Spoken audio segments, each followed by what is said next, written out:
Welcome back, everybody, to another episode of My Name is Dad. This is another Football Picks edition. I am in studio by myself, but before we get started, let's talk about the sponsor, which is myself, Point B Grading and Turfcraft Maintenance, LLC. I'm a landscape contractor in the Phoenix area. I serve all of Arizona. Again, right now it's overseed time, but it's getting close to getting those infields ready for the next baseball, softball season. Everyone likes to get that stuff done over the winter. So check me out over at pointbgrading.com. You can send an email at pointbgrading@gmail.com. All right, as I mentioned, I am in studio by myself. Brody is at his mother's for the week, but he did send me his picks. And let's recap week 10 of college football real quick. And the first thing I wanted to talk about is this whole Disney, ESPN, ABC getting dropped by YouTube TV. Now, I've told Brody, and I've told anybody who listens to me, that I'm on team YouTube TV on this one. Now, apparently ESPN has a new app that they've been promoting, and obviously Disney owns ESPN and ABC, Hulu and Fubo, some other stuff, and it just seems like that ESPN is trying to get people to go over to their new app to pay for that, which I think the new app is like $30 a month, and right now I believe YouTube TV charges about $20 a month to have their channel on YouTube TV, which includes ESPN, ABC, the Disney Channel, Freeform, ESPN2, ESPNU, so it's a bunch of channels. And again, I'm on YouTube TV here. I think they're just trying to, they don't want the price of their service to keep going up. That's what people keep complaining about, is that, when I started with YouTube TV, it was $60 a month, and now it's up to $85. Again, and if ESPN gets their way, it's going to go up to $95. All right, it's going to be $100 a month. So good for YouTube TV for kind of, putting their foot down and saying, you know what, enough's enough. We know what you're doing. You're trying to get everyone to go to your ESPN app and pay $30 a month. So again, you'll be paying $60, $70 a month for YouTube TV, and then also have to pay $30 to go get ESPN. It's bullshit. And again, like I said, ESPN has a new app. It's not my fault that Disney can't make a successful movie and they're hemorrhaging money. They have TV personalities that make huge amounts of money, even though they did drop a lot of people. ESPN fired a lot of their personalities, but they have people like Pat McAfee who makes $17 million a year. Stephen A. Smith makes around $40 million a year. So again, ESPN, they have to sign, they have the licensing agreement for all the bowl games, the SEC, Big Ten. You want to know how SEC and Big Ten get all this money?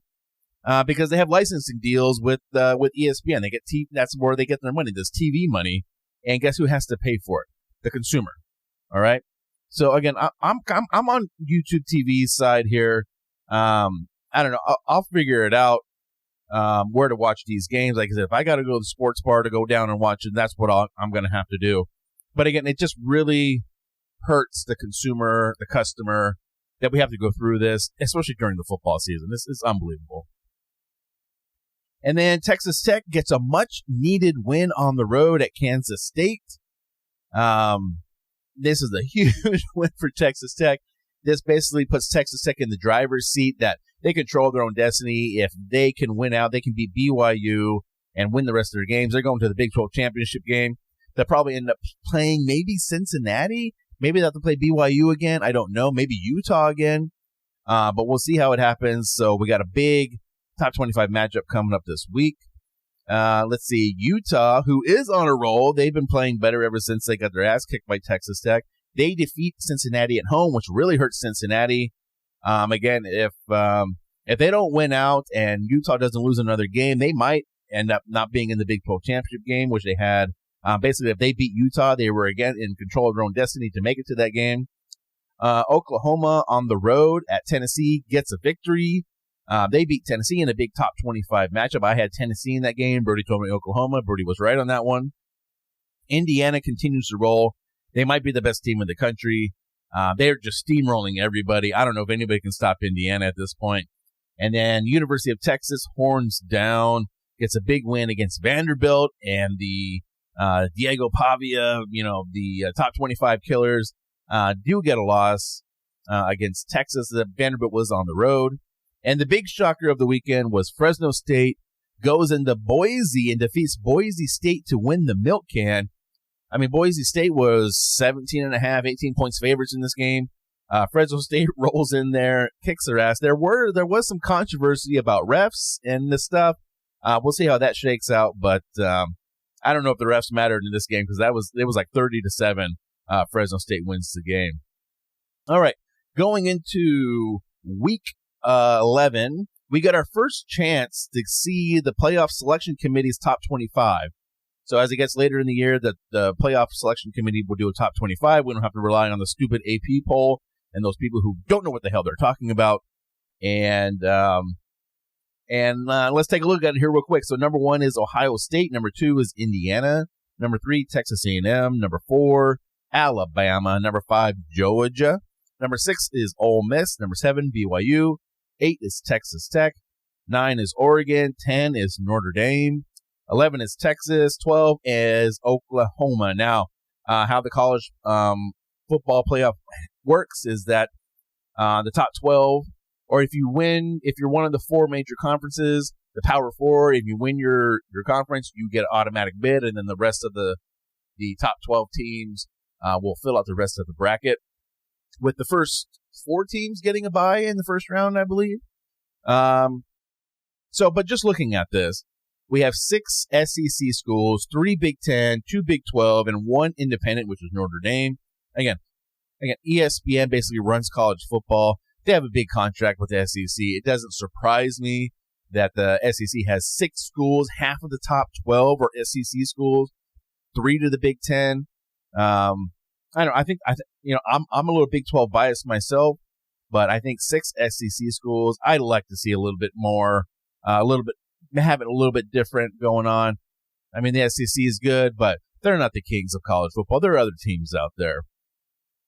All right, some big Week 11 matchups. Some big matchups and rivalry games. The big matchup for me and for Brody is number 7 BYU at Texas Tech. Number 8, ESPN College Game Day will be in Lubbock for this game, but as I mentioned, probably can't watch it at home since I have YouTube TV, so I might have to go down to the old sports bar and do it the old-fashioned way. But this is a big, big matchup. This might determine which team goes to the Big 12 championship game. And then, let's see, we got some other rivalry games. We have Georgia Southern at Appalachian State. This game is called Deeper Than Hate. We got Florida State at Clemson, LSU at Alabama, Navy at Notre Dame. They play for the Rip Miller Trophy. Florida at Kentucky, Miami, Ohio at Ohio University, which was already played. They played on Wednesday night, and that game is the Battle of the Bricks, which Ohio won 24-20. And really not a lot of rivalry games this week. This is kind of get to the point where the SEC plays a bunch of cupcake games, and then the last week or two is just a bunch of rivalry games. Florida State, Georgia Tech, all that kind of stuff. I think we'll have this year we'll have Texas and Texas A&M, so that's a nice good game. I do love to see the rivalries. That's why I try to mention them in the podcast here. And then we also have a couple top 25 matchups. I already mentioned the BYU Texas Tech. We also have number 3 Texas A&M at number 22 Missouri, and number 9 Oregon going to Iowa. Number 20 Iowa is the other top 25 matchup.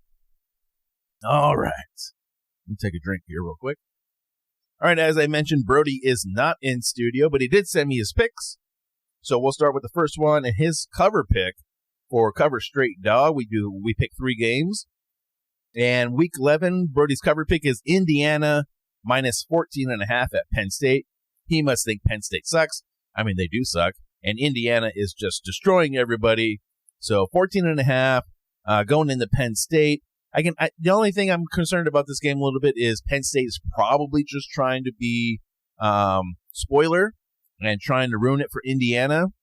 But Indiana's on such a roll, I don't know if anybody's going to stop them. My cover pick is Arizona minus 4.5. They're at home against Kansas, and Arizona is playing well as of lately. They probably have a real good chance to beat Arizona State. And Kansas, they just kind of seem like ever since they played Texas Tech and they got their ass whooped against Texas Tech, they just haven't been the same team. They haven't really recovered from that game, and they've kind of been struggling a little bit. So I like Arizona in this game, -4.5. Brody's straight pick is Texas Tech versus BYU, and I happen to have the same straight pick, Texas Tech at home versus BYU, top 25 matchup. Winner is destined for the Big 12 championship game. And look, Texas Tech defense is unbelievable. This is the best Texas Tech defense I've ever seen in all my years, maybe since Zach Thomas played for them. I mean, the defense is just unbelievable. Jacob Rodriguez should be in Heisman talks, and if not, best linebacker award. And again, I mean, going into Lubbock is not going to be easy. College game day is going to be there. People are already sleeping in tents to get tickets for the student section. This game is going to be unbelievable. Lubbock is going to be hyped up. Those people care about Texas Tech so much. This is going to be a tough road game to go into for BYU, so I will take Texas Tech. Also, I think right now they're favored by like 10 points. Brody's dog pick is Iowa +6.5 versus Oregon, and I actually have the same one. I have Iowa +6.5 at home versus Oregon. Again, their defense is always good. Iowa is notorious. Defense really good, offense is terrible, but Oregon, who's kind of, they're a really, really good team. They're a top 10 team, but they're not really blowing out too many teams, and they haven't really, now kind of looking back on their schedule, and it hasn't really been the toughest schedule. I mean, their best win was the whiteout game against Penn State, and where's Penn State now?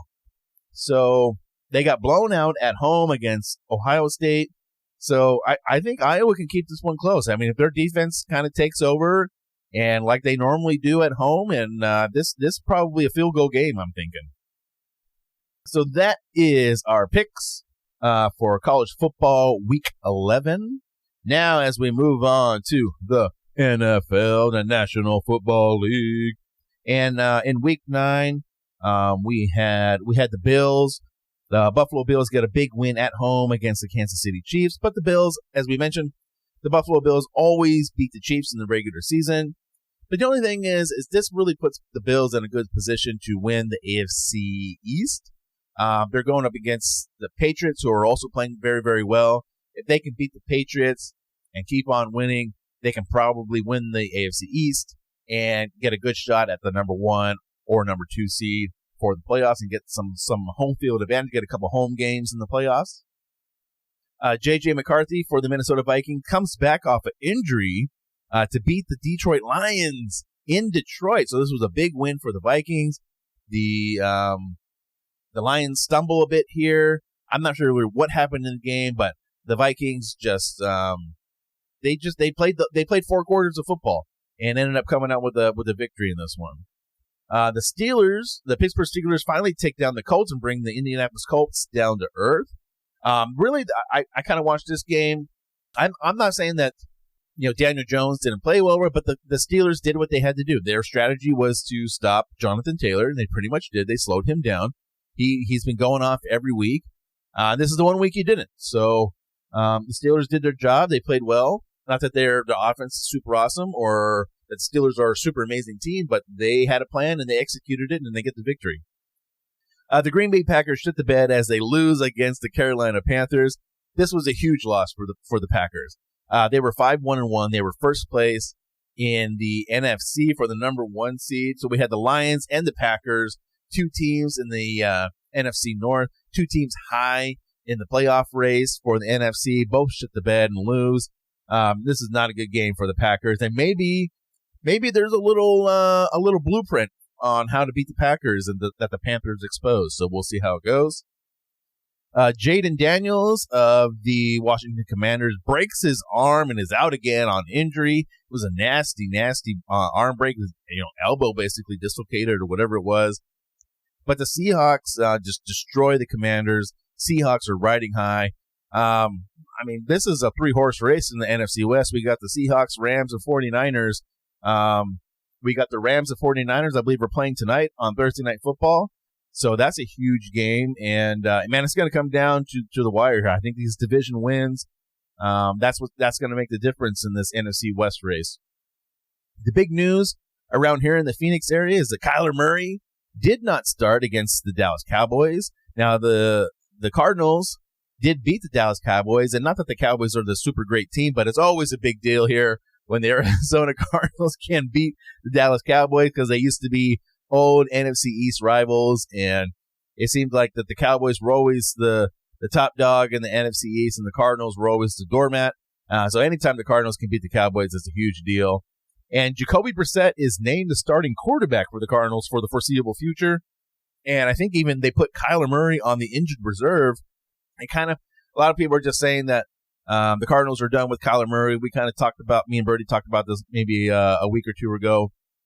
And they put him on injured reserve. It's kind of like, hey, your foot it's probably good enough to play, but it's still a little injured, so we'll just put you on IR. Jacoby Brissett's playing well. And, we'll see what happens in the offseason.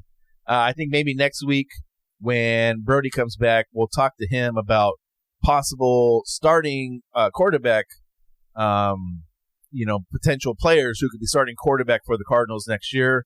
And I think we have to put Kyler Murray in there and Jacoby Brissett, but maybe some other options. We'll take a look at that. Okay. Now let's move on to week 10, and we got some picks. Brody's first pick for cover straight dog is Brody's cover pick. He likes the Detroit Lions -8 at the Washington Commanders. He must be thinking Marcus Mariota is a joke. Jaden Daniels is hurt, and the Lions are coming off a loss. They probably want some revenge, and they're probably going to take it to the Commanders. The only thing is that they're on the road. But I definitely like the Lions to win. I don't know if they're going to win by 8, but I still think a solid pick. My covered pick is I like the Chicago Bears -3.5 versus the Giants. The Giants, ever since they lost Cam Scatterby, don't quite look the same. Jackson Dart still trying to play his ass off, but the Bears seem to be one of this team that they're improving as the season goes on. Not that they're the greatest team or they're going to make a deep playoff run, but they're getting better. I heard the weather is not going to be that great, which may or may not benefit the Bears. I would say it probably benefits the Bears more than it benefits the Giants. But I think the Bears are a good team. They're kind of middle of the road, but they keep getting better. And I think this is another good opportunity at home to continue on that. So I like the Chicago Bears -3.5. Brody's straight pick is the Green Bay Packers versus the Eagles. I'm not quite so sure about this one. Again, as I mentioned, the teams might have a blueprint to figure out how to stop the Packers. And the Eagles are a good team. They could be a number 1, number 2 seed in the NFC playoff race. This is going to be a tough game. I think one might come down the wire. Maybe more of like a 50-50 game. So we'll see how that one works out for Brody. My straight pick is the Carolina Panthers versus New Orleans Saints. It's not so much that I really like the Panthers. It's just that the New Orleans Saints are terrible. Tyler Shuck, who's now their starting quarterback because they benched Spencer Rattler. Tyler Shuck is terrible. That guy sucks, okay? He was once the quarterback for Texas Tech. I know how bad he sucks. I have no faith in Tyler Shuck and the Saints. Their defense is the best thing. Their defensive line is probably the best thing about the Saints. And the Panthers, they can run the ball. I think that's what they showed, and I think that's their strategy. They're going to be at home. They're going to run the ball, and the Saints got to put up or shut up on defense, really. I don't think they're going to score a lot of points. Both teams might not score a lot of points. So straight up Panthers. Let's go. And then Brody's dog pick. He likes the New York Jets +2 versus the Cleveland Browns. That's also my dog pick too. Brody copied me again. The Jets +2 versus the Cleveland Browns. The Cleveland Browns are not good.